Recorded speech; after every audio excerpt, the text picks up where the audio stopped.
Fun fact dari Kerajaan Mataram Islam. Kerajaan Mataram Islam atau Kesultanan Mataram Islam. Mataram Islam di Mataram mengalami Kerajaan Mataram Islam. Mataram Islam. Assalamualaikum warahmatullahi wabarakatuh. Halo teman-teman semua. Nah, sekarang kami dari kelompok 4, kami akan mempresentasikan materi tentang Kerajaan Mataram Islam.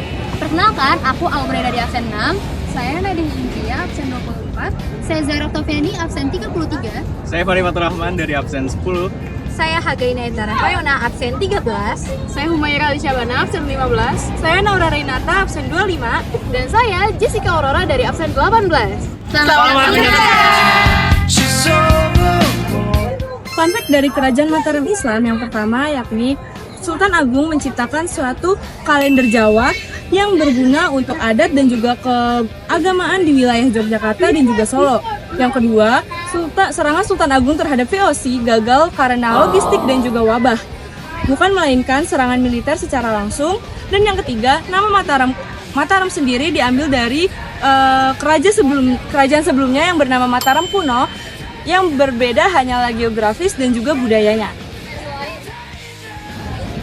Nah, miskonsepsi yang beredar banyak yang mengatakan bahwa Kerajaan Mataram Islam merupakan kelanjutan dari Kerajaan Mataram kuno. Faktanya tidak ya teman-teman, karena Kerajaan Mataram Islam tidak berhubungan langsung dengan Kerajaan Mataram kuno.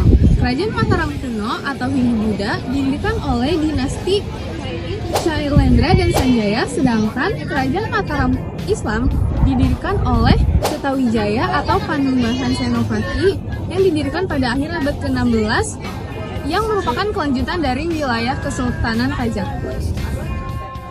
Nah guys, definisi dari Kerajaan Mataram Islam adalah Kerajaan Mataram Islam adalah salah satu kerajaan terbesar yang ada di Pulau Jawa. Ia memiliki peran penting dalam sejarah Indonesia. Ia terbentuk pada abad ke-16 sampai abad ke-18. Ia memiliki banyak sekali warisan budaya serta sejarah. Nah, jadi teman-teman, awal mula berdirinya Kesultanan Mataram Islam itu tidak lepas dari Ki Ageng Pamanahan dan putranya yang bernama Sutawijaya atau Panembahan Senopati. Mereka berdua membantu Jaka Tingkir atau Sultan Hadiwijaya yang berasal dari Kerajaan Pajang dalam upaya untuk menaklukkan Arya Penangsa. Nah, sebagai balas budinya, Ki Ageng mendapat tanah Mentawai yang sekarang disebut dengan Kota Gede di Yogyakarta, yang dulunya adalah sebuah hutan yang lebat.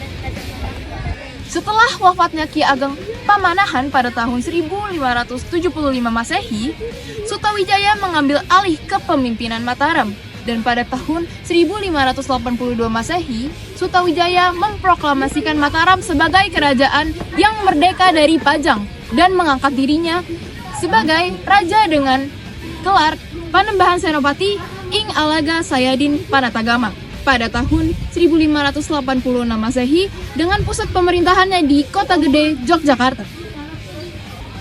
Selanjutnya adalah masa kejayaan. Masa kejayaan Mataram Islam dicapai pada saat kepemimpinan Sultan Agung Hanyakrokusumo pada tahun 1613 sampai dengan 1645 Masehi, di mana pada saat itu ia berhasil menguasai hampir seluruh wilayah Jawa kecuali Batavia. Lalu, ia juga mendapat julukan pemberani karena keberaniannya dalam melawan VOC di Batavia pada tahun 1628 sampai dengan 1629. Lalu, ia juga menggabungkan unsur budaya Jawa dengan unsur budaya Islam. Dan yang terakhir, dia menciptakan kalender Jawa Islam yang menggabungkan Hijriah dan juga Saka. Pada masa Sultan Agung, Mataram mengalami kemajuan di berbagai bidang. Yang pertama ada bidang politik dan juga militer, yang memperluas wilayah kekuasaan dan juga upaya mengusir VOC. Dan yang kedua, bidang ekonomi. Mataram dikenal sebagai kerajaan agraris yang memiliki pertaniannya yang subur. Contohnya seperti beras dan juga perdagangannya yang berkembang pesat. Lalu yang terakhir, budaya dan sastra.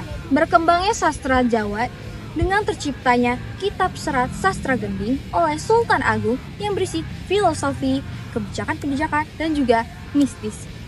Sultan Agung juga menginisiasikan peningkatan bahasa di Jawa. Pada masa Kerajaan Mataram Islam, tentunya banyak sekali peninggalan-peninggalan penting seperti bangunan bersejarah dan situs bersejarah. Nah, salah satunya itu adalah peninggalan Keraton Kesultanan Yogyakarta dan Keraton Kasunan Surakarta yang merupakan lanjutan dari tradisi pada Mataram kuno. Yang selanjutnya itu ada Taman Sari Yogyakarta. Nah, pada Taman Sari Yogyakarta ini merupakan sebuah bekas peninggalan dari Taman Istana pada masa Kerajaan Mataram Islam. Dan yang ketiga itu adalah Kompleks Makam Imogiri yang merupakan tempat makam dari para raja-raja Mataram Islam pada saat itu. Dan juga termasuk dari Sultan Agung juga dimakamkan pada Kompleks Imogiri tersebut. Dan peninggalan selanjutnya adalah masjid dan juga benteng, yang salah satunya adalah Masjid Kota Gede, ada Masjid Agung Kauman, dan ada Benteng Vastenburg. Nah, teman-teman, selain di bidang bangunan dan juga arsitektur, Kerajaan Mataram Islam juga meninggalkan budaya di bidang karya sastra dan juga tradisi. Contoh yang masih bisa kita lihat sampai sekarang adalah Kitab Serat Sastra Gending. Nah, Kitab Serat Sastra Gending ini berisi pedoman hidup yang dilakukan oleh masyarakat Mataram. Yang kedua adalah tradisi Kalang Obong.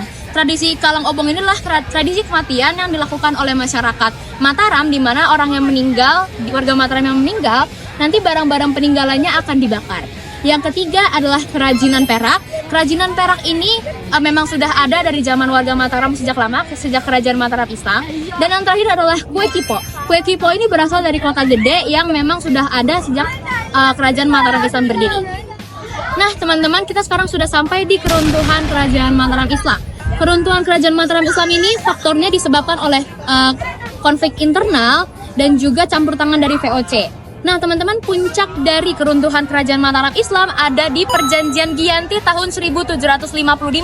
Perjanjian Giyanti ini berisi menyatakan bahwa nantinya Kerajaan Mataram Islam akan dibagi menjadi beberapa wilayah. Dua wilayah terbesar yang akan dibagi nanti dari Kerajaan Mataram Islam yang pertama adalah Kesultanan Yogyakarta dan juga Kasunanan Surakarta. Teman-teman, selain Kesultanan Yogyakarta dan juga Kasunanan Surakarta ini, wilayah Mataram dibagi menjadi beberapa wilayah kecil lainnya. Nah, teman-teman, walaupun tadi sudah kita ketahui bahwa Kerajaan Mataram Islam ini dibagi menjadi beberapa wilayah, Kerajaan Mataram Islam tetap mewariskan budaya dan juga sejarah yang mendalam dan tetap hidup dan menjadi sejarah berdirinya Pulau Jawa. Sekian materi yang bisa disampaikan. Kiranya apa yang disampaikan tadi bisa bermanfaat buat kalian semua ya. Terima kasih. Kami izin pamit undur diri. Wassalamualaikum warahmatullahi wabarakatuh.